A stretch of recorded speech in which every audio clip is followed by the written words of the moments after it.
Olá, meu nome é Cíntia e esse é o segundo episódio de Português Fluente, um podcast diretamente do Brasil para estrangeiros. No episódio de hoje, vamos falar sobre nada mais, nada menos que a paixão nacional, o futebol. Nenhum outro esporte mobiliza tanto brasileiros quanto o futebol. Quem não gosta de assistir a uma partida de futebol, sentir a emoção de um gol, zoar o adversário pela derrota? Enfim, não dá para negar. Brasileiros são todos fanáticos por futebol. E para falar hoje sobre o assunto, no bate-papo do Português Fluente, temos um convidado louco, fanático por futebol, Ricardo. Seja muito bem-vindo ao podcast Português Fluente e obrigada por ter aceitado o convite. Então me diga, você é brasileiro, então adora futebol, certo? Errado. Como assim? Todo brasileiro ama futebol? Não eu. Mas quando você era criança, você não gostava de curtir uma partida de futebol? Então, essa é uma história que começou na minha infância. Por eu não ser um daqueles jogadores de futebol que era considerado um dos melhores, eu passei por algumas situações. Sabe quando tem aquela divisão de timinhos em que escolhem você, não escolhem você? Então eu era sempre um dos últimos a ser escolhido, ou quando era escolhido me diziam, você vai jogar no gol. Daí eu pensava, poxa, por que eu não posso jogar na linha, né? Mas realmente eu não era muito bom nisso. Eu era aquilo que a gente chamava de perna de pau. O que é um perna de pau para os nossos ouvintes? Perna de pau é aquele jogador que não tem muita habilidade com a bola, o que era meu caso, né? Eu não era não tinha um domínio da bola. Eu não era um jogador tipo Neymar, Ronaldinho ou Pelé. Certo. Então te jogavam pro gol.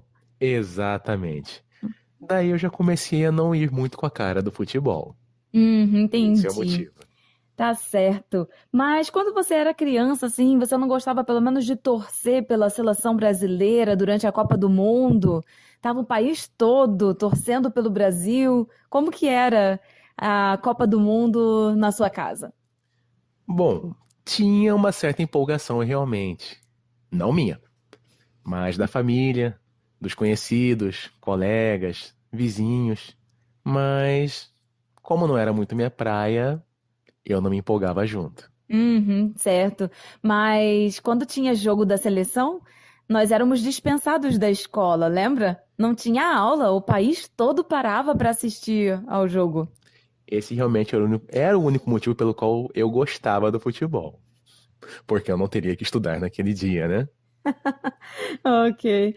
É, eu, quando era criança, na Copa de 94, eu fiquei bem empolgada, porque eu queria participar do bloco que descia na rua quando o Brasil jogava e ganhava uma partida. Só que minha mãe e meus pais nunca queriam pular e dançar no bloco junto com a galera. O bloco é assim, um grupo de pessoas que descem tocando instrumentos de percussão, como se fosse um bloco de carnaval, mas celebrando, festejando a Era uma vitória. aglomeração, né? Era uma aglomeração. Hoje não pode mais isso. Pois é, hoje não poderia. Mas naquela época, todo mundo pulando, suado, bêbado, porque tinha bastante gente que bebia, né? Sim, eu lembro até que eles falavam ai, ai, ai, ai, ai, Ai, ai, ai, ai, ai, ai, ai, ai, ai, ai, ai, ai. e cima e embaixo, puxa e vai. Verdade. Essa era uma das musiquinhas, né, que os Sim, blocos cantavam. E então, meus pais disseram que eu só poderia sair no bloco se o Brasil fosse tetra. E na final de 94, eu torci muito pro Brasil. E o Brasil ganhou, né? sim, ganhou. Então, saímos no bloco. Foi bem legal. Realmente, eu lembro dessa época aí, foi uma empolgação muito grande. Eu acho que era uma seleção boa, né? Os jogadores eram estrelas, jogavam muito bem. Uhum, verdade. Mas aí foi caindo o nível, né? Teve a comemoração do Tetra, passou um tempo, os 4 anos, tentaram o Penta e não deu. É, não dá pra ganhar todas. Uhum, sim. Mas o futebol, ele veio mesmo como símbolo nacional, nessa época em que os jogadores se destacavam muito internacionalmente. Então, por isso, os brasileiros eram tão... Ainda vários são, né, fanáticos, mas tinham tanto orgulho do time, da seleção nacional.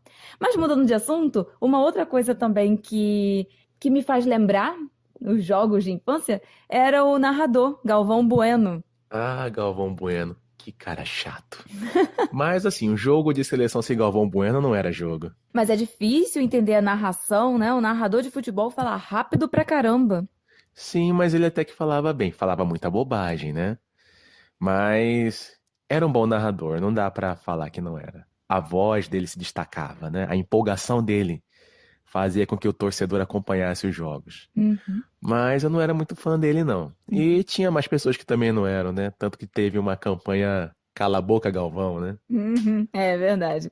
Mas eu lembro sempre do Galvão gritando, né? Brasil, ziu, ziu. Ah, sim, ele gritava o gol e é do Brasil. Aí vinha o eco, Brasil, Zil. Até hoje eu lembro disso, né? Uhum. E teve outras expressões famosas, né?